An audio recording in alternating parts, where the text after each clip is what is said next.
देखिए, संदेश खली की घटना को लेकर सियासत और बवाल दोनों लगातार जारी है।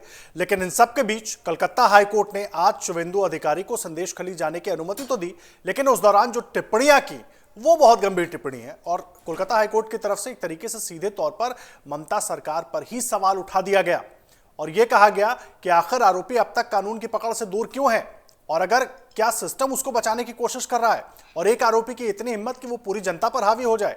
इस तरह की बातें जब हाई कोर्ट की तरफ से कही गई तो जाहिर सी बात है सरकार की कार्यप्रणाली पर भी सवाल उठते हैं। और क्या स्थिति है संदेश खली में, ये संदेश खली से जुड़े हमारे सहयोगी एन अर्जुन बताएंगे।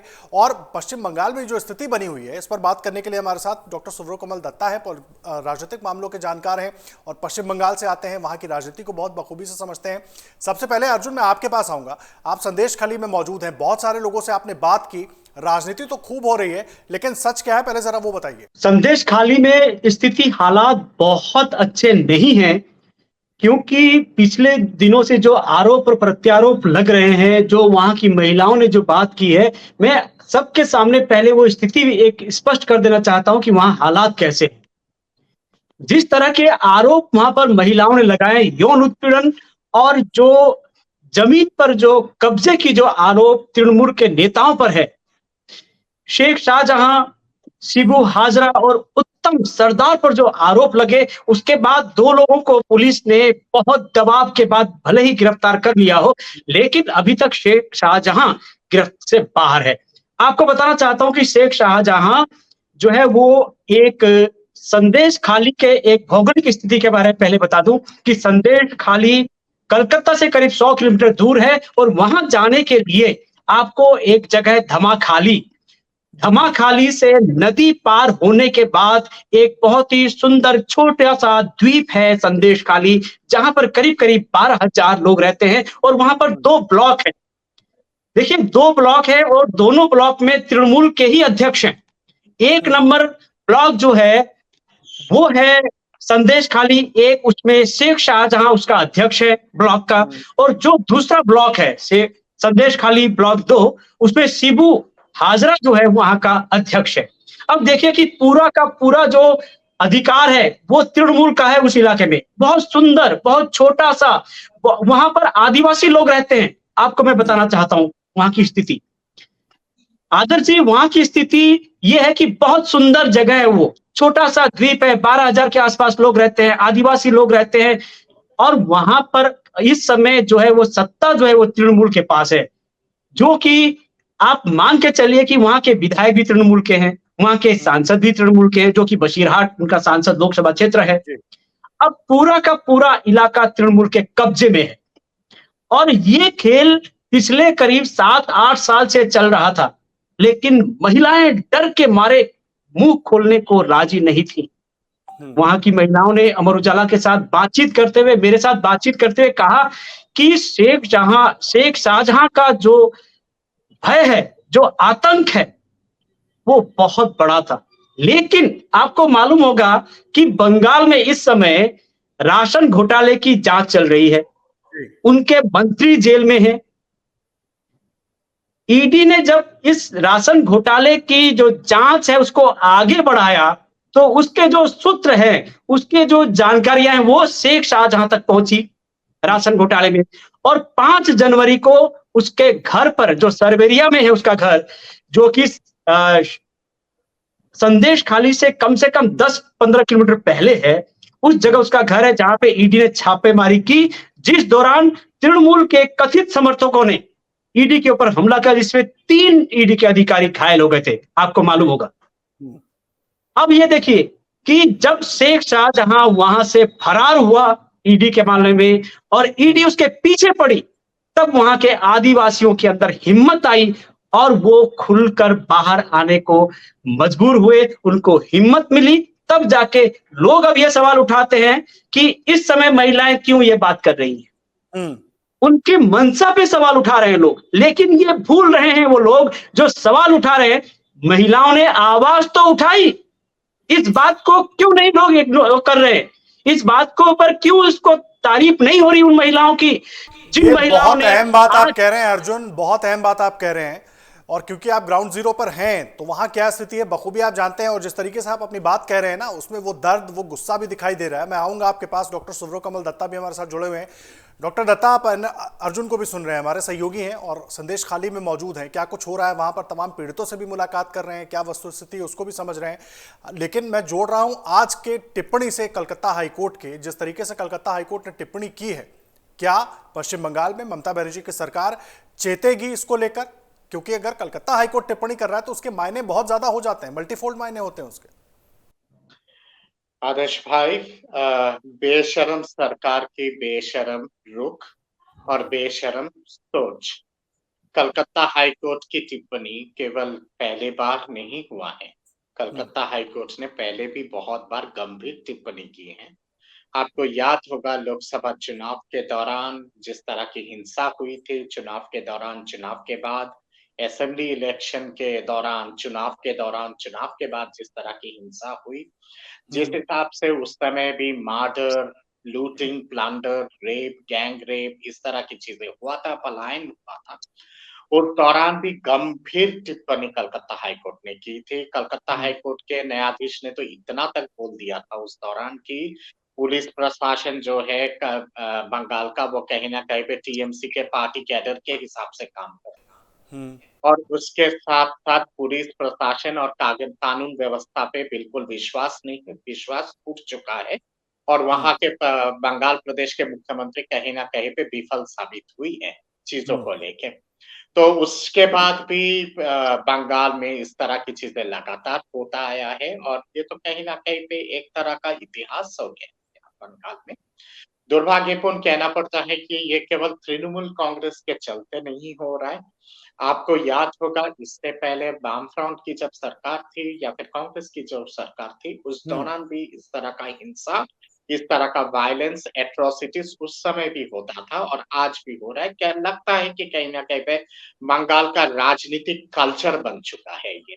जहां बात आती है संदेश खाली को लेकर, संदेश खाली 2 ब्लॉक पे बटा हुआ है और छोटा सा द्वीप है। आपके सहयोगी ने जिस तरह से कहा है वो सुंदरबन इलाके में है, और कहीं ना कहीं पे वहां पे 79% पॉपुलेशन जो है वो मुस्लिम समुदाय के हैं वहां पे, और बाकी जो है वो आपके अनुसूचित जनजाति के लोग हैं, यानी कि एससी एसटी कम्युनिटी के हैं और आदिवासी लोग हैं।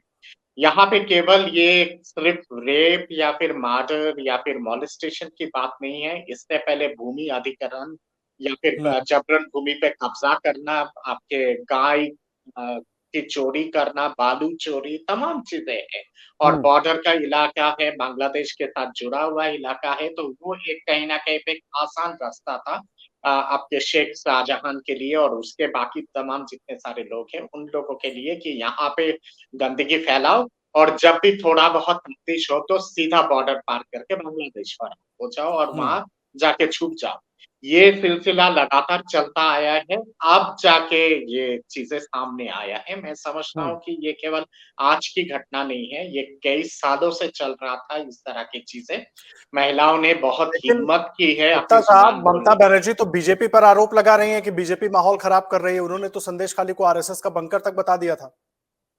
नहीं, आरएसएस का बंकर कैसे होगा? वहां पे आप डेमोग्राफी देख लीजिएगा ना, वहां पे 80% लोग माइनॉरिटी कम्युनिटी से हैं, और माइनॉरिटी कम्युनिटी से 80% लोग अगर माइनॉरिटी कम्युनिटी है और उसके बाद अगर भाजपा की और आरएसएस की बंकर अगर बन रही, तो कहीं ना कहीं पे ममता दीदी की जो ये राजनीति है दूधेल गाय वाला या फिर दूध देने वाली गाय की जो राजनीति है, वो राजनीति कहीं ना कहीं पे फिर एक तरह से विफल होता है। ममता दीदी की ये राजनीति, माइनॉरिटी वाला राजनीति जो है, ये तो एक कहीं ना कहीं पे एक बहुत ही रूडिमेंट्री या फिर बहुत ही बच्चे जैसा आर्गुमेंट देना हुआ।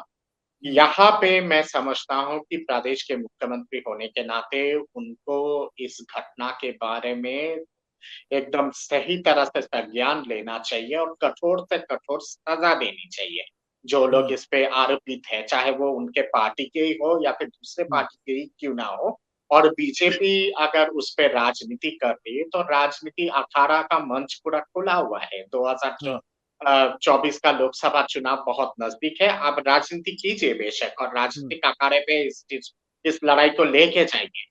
पर यहाँ पे जो महत्वपूर्ण बातें जो है, जो भूमि पे कहीं न कहीं पे एक जबरन कब्ज़ा करना, हम्म। उसके साथ-साथ उनका पट्टा छीन लेना, भूमि का पट्टा छीन लेना, प्रॉपर्टी का कागज़ात छीन लेना और जिस हिसाब से सेक्सुअल हैरेसमेंट, मोलेस्टेशन, रेप और गैंग रेप हुआ है और पार्टी कार्यालय के अंदर जिस तरह के महिलाओं ने कहा है ये सारी बातें, मैं समझता हूँ कि महिला मुख्यमंत्री होने के नाते उनको तो एक निष्पक्ष जाँच की आदेश देनी चाहिए इस पूरी चीज़ हम्म। में। ये अहम बात आप कह रहे हैं अर्जुन। मैं आपके पास आ रहा हूं, डॉक्टर दत्ता को भी आप सुन रहे थे, लेकिन बड़ा सवाल यह है कि आज कोर्ट ने जो टिप्पणी की वो तो सीधे तौर पर सरकार के कार्यप्रणाली पर सवाल खड़ा करता है ना। आप तो ग्राउंड जीरो पर हैं, स्थिति देख रहे हैं, माहौल देख रहे हैं। तो पश्चिम बंगाल की सरकार या ममता बनर्जी की सरकार आखिर उतने त्वरित तरीके से इस पर कार्रवाई कर क्यों नहीं पाई? 9 फरवरी से मामला है, लगातार इस पर आवाज उठ रही है। एक और दूसरा, कोर्ट को भी कहना पड़ा शेख शाहजहां की फरारी को लेकर। तो सवाल यह है कि क्या राजनीतिक संरक्षण की वजह से वो बचा हुआ है अभी तक? देखिए, मामला क्या है आदर्श जी, कि आप एक मुख्यमंत्री होके आप सार्वजनिक सभा से कह रही हैं कि इसे तिल का ताड़ बनाया जा रहा है। अब आप इससे समझ लीजिए कि सरकार की मंशा क्या है। आपको ये समझना होगा संदेश खाली की घटना को लेकर, क्योंकि ये बहुत छोटी घटना नहीं है।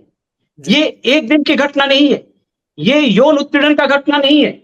ये यौन उत्पीड़न से लेकर के कल आपने देखा कि किस तरह से महिलाओं ने 2 रेप केस, दुष्कर्म के 2 मामले और 18 अन्य मामले।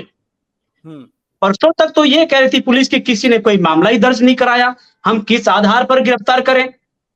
तो फिर 2 लोगों को पुलिस ने किस आधार पे गिरफ्तार किया? क्योंकि दबाव बहुत ज्यादा है, क्योंकि मीडिया लगातार वहां पर ध्यान केंद्रित कर रही है, क्योंकि वहां लोगों के साथ अन्याय हुआ है। इसको कोई नकार नहीं सकता। इसको कोई नकार नहीं सकता।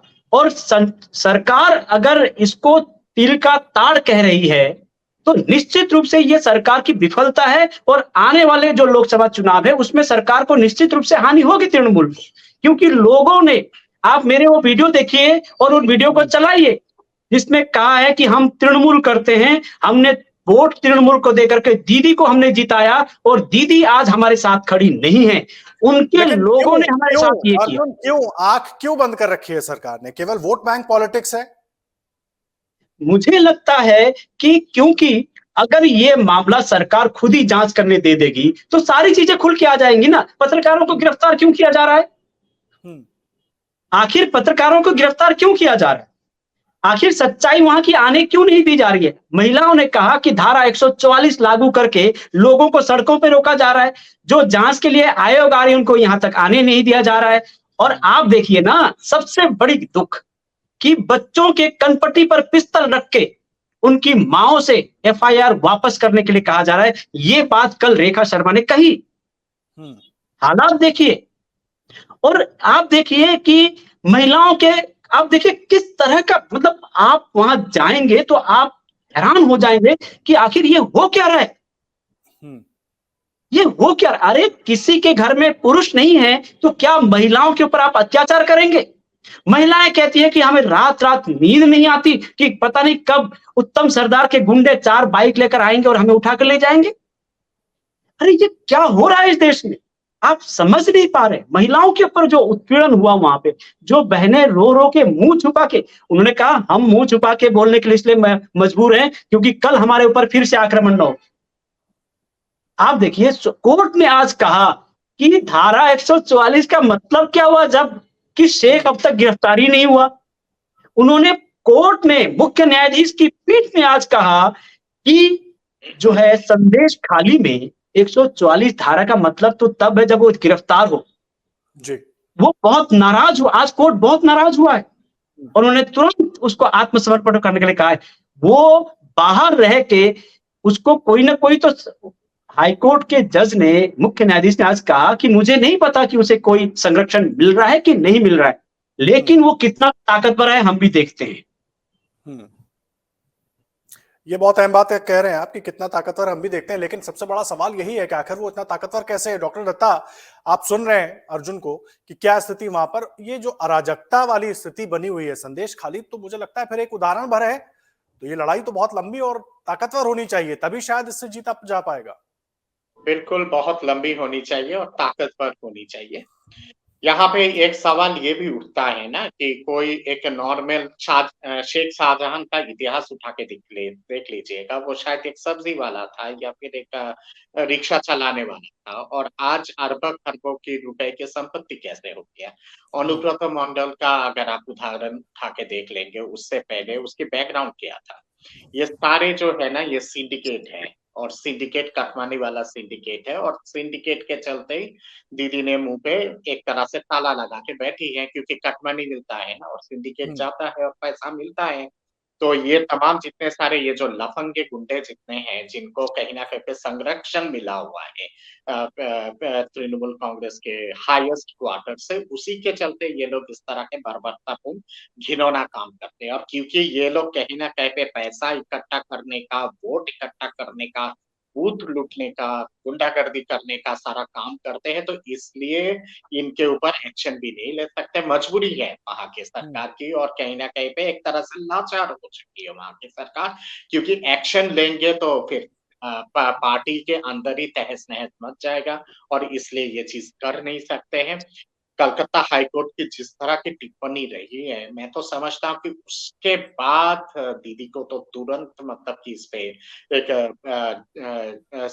मतलब आपके रिटायर्ड हाई कोर्ट जज के माध्यम से एक पूरा एक वो कार्रवाई के लिए एक आदेश देना चाहिए या तो फिर केंद्रीय सरकार को सीबीआई के पास सौंप देना चाहिए। पर सवाल ये है कि क्या वो कर सकती है? दीदी नहीं कर सकती हैं। चुनाव आपके 2 महीने बाद है और अभी अगर इस तरह का कदम उठाएगी तो बहुत ज़्यादा मुश्किलें उनके लिए खड़ा होगा। पर यहाँ सवाल ये है कि मैं केंद्रीय सरकार पे भी प्रश्न उठाना चाहता हूँ।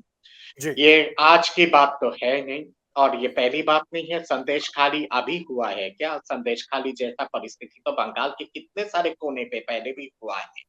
हर जगह पे हुआ है। जिस तरह का असेंबली इलेक्शन के दौरान जिस तरह से एक तरह से आग जल रहा था बंगाल में और जिस हिसाब से लोग पलायन कर रहे थे, सामूहिक बलात्कार जिस हिसाब से हुआ था महिलाओं का, गैंग रेप जिस तरह से हुआ था, फिर मर्डर जिस हिसाब से हुआ था, उस समय भी तो केंद्रीय सरकार को हस्तक्षेप करने की आवश्यकता थी। उस दौरान भी एससी-एसटी कमीशन ने फिर आपके ह्यूमन राइट्स कमीशन ने सीधा-सीधा कहा था कि केंद्रीय सरकार को हस्तक्षेप करने की आवश्यकता है। वह धारा 355 या फिर 356 के माध्यम से कदम उठाने की ज़रूरत है। उस दौरान के गवर्नर ने कितने सारे रिपोर्ट गृह मंत्रालय पे भेजे थे, पर क्या संज्ञान लिया गया था? नहीं लिया गया। अब उस समय अगर कठोर कदम अगर केंद्रीय सरकार उठाती, तो शायद आज के डेट में संदेश खाली नहीं होता। ये पर उस समय उस तरह का कठोर कदम उठाया नहीं गया था। कलकत्ता हाई कोर्ट की बहुत तीखी टिप्पणी थी उस दौरान भी। इतना ज़्यादा तीखी टिप्पणी था कि ममता दीदी ने तो आपके कलकत्ता हाई कोर्ट के चीफ जस्टिस के ऊपर आरोप भी लगा दिया था कि वो मतलब कि कहीं न कहीं पे बीजेपी से प्रभावित है, इतना सख्त टिप्पणी के चलते। तो उस दौरान अगर केंद्रीय सरकार अगर कठोर कदम उठाई होती, तो इस तरह का नौबत नहीं आता आज। ये बहुत अहम सवाल आप उठा रहे हैं। जाहिर सी बात है, जिम्मेदारी सबकी बनती है। अर्जुन, आपसे आखिरी सवाल है मेरा, 2 बातें मैं आपसे समझना चाहूंगा। एक तो चुनाव सर पर है, क्या वोट बैंक की जो पॉलिटिक्स है वो ममता दीदी की चुप्पी का एक बड़ा कारण है, या जिस तरह की टिप्पणियां वो कर रही हैं कि तिल का ताड़ बनाया जा रहा है, महिलाएं मुंह ढककर क्यों बोल रही हैं? एक ये, और दूसरा, आज हाईकोर्ट ने जो कुछ कहा है उसके बाद क्या सरकार जागेगी? कुछ कार्रवाई ठोस दिखेगी? 2 की तो गिरफ्तारी हो गई, मुख्य आरोपी तो अभी भी गायब है। आदर्श जी, तो मैं आपको ये बात कहना चाहता हूं और मेरे माध्यम से मैं तृणमूल के जो कर्ता धर्ता हैं और जो तृणमूल के रणनीतिकार हैं, उनको भी एक बात कहना चाहता हूं कि ये तृणमूल के लिए सिंगूर हो सकता है। मैं बहुत बड़ी बात कह रहा हूं, तृणमूल के लिए सिंगूर हो सकता है अगर राज्य में इस तरह के आंदोलनों ने अगर बड़ा आंदोलन रूप ले लिया, तो निश्चित रूप से आप ये जान के चलिए कि ये संदेश खाली की जो घटना है, ये केवल संदेश खाली में नहीं है, पूरे बंगाल के अंदर इस तरह के चक्र चल रहे हैं जहां पर जमीन हथियाए जा रहे हैं और लोगों के कृषि भूमि पर तालाब बनाए जा रहे हैं। ये बड़ा खेल है। आदर्श जी, मैं आपको बता रहा हूं कि जो संदेश खाली है, तृणमूल ने अगर समय पर टाइम रहते इसको टैकल नहीं किया और लोगों को न्याय दिलाने का भरोसा नहीं दिलाया, लोगों को अगर वहां पे विश्वास उठ गया और उसका जो आंदोलन, अगर वहां का आंदोलन बड़ा होकर अगर पूरे बंगाल में चला गया, क्योंकि ये खेल जो महिलाओं के ऊपर उत्पीड़न और कृषि योग्य भूमि को तालाब में बनाकर करोड़ों और अरबों रुपए कमाने का जो खेल चल रहा है, ये जो है अगर पूरे प्रदेश में फैला तो निश्चित रूप से जिस तरह से वाम सरकार को तृणमूल ने हटाया था, उसी तरह से तृणमूल के लिए सिंगूर हो सकता है, क्योंकि ये मामला छोटा नहीं है। दूसरी बात जो आपने कही कि हाईकोर्ट के आदेश के बाद निश्चित रूप से सरकार अगर संजीदा है, अगला सामने चुनाव है, अगर लोगों का विश्वास उसको जीतना है, तो निश्चित रूप से उसे कड़े से कड़े कदम उठाने होंगे और शेख शाहजहां को कहीं से गिरफ्तार करना होगा। नहीं तो आने वाले समय में, क्योंकि लोग अब जान चुके हैं बंगाल में कि किस तरह से बंगाल में लूट और खसूट, शिक्षा हो, कोयला हो, गोरू हो, या अब जो राशन घोटाला है, घोटालों की एक लाइन है, फहरिस्त है। लोग धीरे धीरे समझ रहे हैं कहीं तृणमूल को ये जो बचाने की जो राजनीति है, अपने कार्यकर्ताओं को या अपने नेताओं को जो बचाने की जो स्थिति है, वो उसके ऊपर भारी न पड़ जाए, कहीं ये सिंगूर न बन जाए। ये बहुत अहम बात आप कह रहे हैं। डॉक्टर दत्ता, आप कुछ कहना चाह रहे थे, आपकी आखिरी टिप्पणी एक बार। जी, दूसरी बात यहाँ पे ये भी है कि माननीय मुख्यमंत्री जी से हाथ जोड़ के मैं विनती करता हूँ कि किसी भी महिला के चरित्र के ऊपर प्रश्न चिन्ह मत लगाइए। पार्क स्ट्रीट पे रेप होता है तो आप कहते हो कि अरे ये तो चरित्रहीन महिला। कहीं और पे अगर रेप होता है तो फिर आप कहते हो कि इसकी तो कैरेक्टर खराब है, चरित्रहीन है। अब आप संदेश खाली को लेके भी जिस तरह के प्रश्न आप लगा रहे हो, ये शोभा नहीं देता है। आप एक महिला मुख्यमंत्री हो प्रदेश के और आपके ऊपर बहुत सारी ज़िम्मेदारी है। महिलाएँ आपके तरफ अपेक्षा के साथ देखती हैं, तो ऐसे नाइंसाफ़ी मत कीजिएगा। और दूसरी बात मैं बिल्कुल मानता हूँ, जैसे आपके कॉरेस्पॉन्डेंट ने कहा है कि ये सिंगूर बन सकता है, नंदीग्राम बन सकता है, ये कहीं न कहीं पे एक चेतावनी है और आगे के तूफ़ान की तैयारी तृणमूल कर रही है, लोकसभा चुनाव के जाहिर सी दौरान, बात है। क्योंकि आगे अर्जुन, अगर मैं कदम आपको उठाएँ आखिरी बहुत बार अच्छा स्क्रीन लगा। पे ला रहा हूँ। दत्ता साहब, बहुत अहम पॉइंट, वही जो बात आपने कही उसको आगे बढ़ा रहे हैं। मैं ये कहना चाहता हूं आदर्श जी कि मैं खुद ग्राउंड जीरो पे हूं और मैं इस दर्द को समझ सकता हूं कि उन बहनों और माओं के साथ क्या हुआ। मैं एज एक पत्रकार और एक ह्यूमन बीइंग होने के नाते मैं मुख्यमंत्री से निवेदन मैं भी करना चाहूंगा कि वहां की बहनों की ओर से जो जो आप वीडियो भी आप चला के दिखा सकती है कि उन बहनों ने किस तरह से मुख्यमंत्री से निवेदन किया है कि वो एक बार संदेश खाली जाएं और उनकी बात सुने, उनके साथ क्या हुआ, उनके दर्द को सुनकर वो फैसला ले कि आखिर शेख शाहजहां, शिबू हाजरा और उत्तम सरदार ने उनके साथ क्या किया। इस बात को लेकर मुझे लगता है कि वो जरूर दिखानी चाहिए वो वीडियो, जहां बहनें ममता दीदी से आग्रह कर रही कि वो एक बार आए और उनकी पीड़ा को सुने। बिल्कुल, हम वो वीडियो भी दिखाएंगे अपने दर्शकों को। और आप दोनों ने जो बातें कही हैं, अर्जुन तो लगातार ग्राउंड जीरो पर मौजूद है, क्या स्थिति है उसको बखूबी देख रहे हैं, वही बयां भी कर रहे हैं। उनके शब्दों, उनकी बातों को सुनकर आप उसको समझ भी पाएंगे। और डॉक्टर दत्ता जो सवाल खड़े कर रहे हैं, सवाल उन्होंने ममता बनर्जी की सरकार पर पश्चिम बंगाल में तो किया ही, लेकिन केंद्र का किस तरह का हस्तक्षेप पहले से होना चाहिए था और क्यों नहीं हुआ, उस पर भी सवाल खड़े किए। बड़ा अहम हो जाता है इस बात को समझना कि कोलकाता से 100 किलोमीटर दूर ममता बनर्जी क्यों नहीं पहुंच पा रही हैं, या वहां पर उनकी पुलिस का शासन उस तरीके से क्यों नहीं चल रहा था, क्यों शेख शाहजहां इतना हावी हो गया कि उसके आगे किसी और की वहां चल नहीं रही थी। इसीलिए हाईकोर्ट ने इतनी तल्ख टिप्पणी की है। लेकिन सवाल यह है कि क्या अब भी ममता बनर्जी जागेंगी और महिलाओं के लिए, एक महिला मुख्यमंत्री होते हुए उनके लिए आगे आकर लड़ेंगी, उनको न्याय दिलाने की लड़ाई को आगे बढ़ाएंगी, क्योंकि अभी तक के जो बयान आए हैं उससे तो ये नहीं लग रहा था। शायद इसीलिए कोर्ट को ये कड़ी टिप्पणी करनी पड़ी है। नजर हमारी लगातार बनी रहेगी। अर्जुन आपका, डॉक्टर दत्ता आप दोनों का बहुत धन्यवाद हमारे साथ जुड़ने के लिए, हमारे इस खास शो में, और जो पूरी स्थिति है वो दर्शकों को समझाने के लिए बहुत धन्यवाद आप दोनों का।